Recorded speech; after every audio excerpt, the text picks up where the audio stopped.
Welcome to another Watson Brothers video. These are the March 2018 stats, and we've got some interesting numbers to talk to you about. Plus, we believe the start of a very interesting trend. Let's start with single-family residential numbers. Barrett, why don't you talk about that?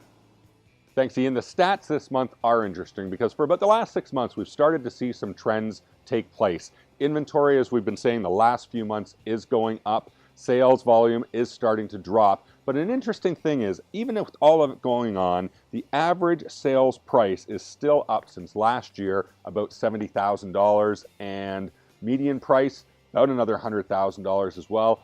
Days on market, pretty darn close. But as Ian said, there is some interesting trends starting. So thanks, Barrett. And as we mentioned, there are some trends starting to happen, and we're going to base all those trends on the day that the government launched their new legislation regarding some of the new taxes that came into play. And that legislation we'll call now, they call it B20. Bingo. Bingo, as Barrett calls it. That is a defining moment where we'll see how things in the housing market transpire from that date forward. This is the first real month of stats that have happened since that legislation came into play. And it is not law yet, and it won't be till the fall. But what it has done, it has introduced into the marketplace a level of uncertainty. And that uncertainty can be measured both in the number of sales and the dollar volume of those sales. Single family, as Barrett mentioned, the trend is downward. There was 25% less sales of single family homes in March than the previous month. Apartments were down 21% and townhouses down almost 40%. Those are very significant numbers.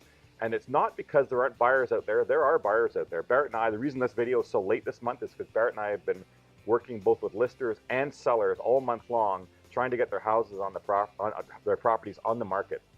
And we have been short of time because people are moving. There's lots still happening. However, we can see that the new measures are going to have a negative effect on the marketplace. They can't not.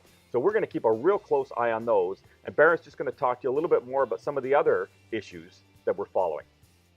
But after 21 years in this business, Ian, I think it's important that our viewers say here that it's not all doom and gloom. No. These are adjustments. We're resilient Canadians, and as Ian said, it's coming down the pipes from the fall. Maybe.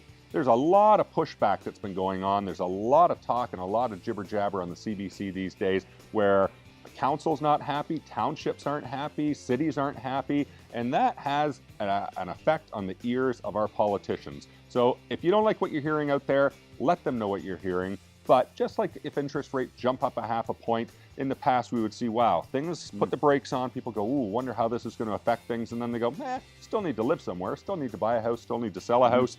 And we think that that's what's going to happen. So business will be done either way, but right now there is that level of uncertainty, Ian. Right. Why don't you wrap it up? So we are going to keep an eye on those trends. We'll update you probably in 2 weeks because we're a little late on this one, as we mentioned. But we'll let you know how things look after probably a 6-week period because it'll be all of March and a little bit of April. So we'll get back to you early April with an update. Until then, if you need any help with real estate matters, 250-712-2222.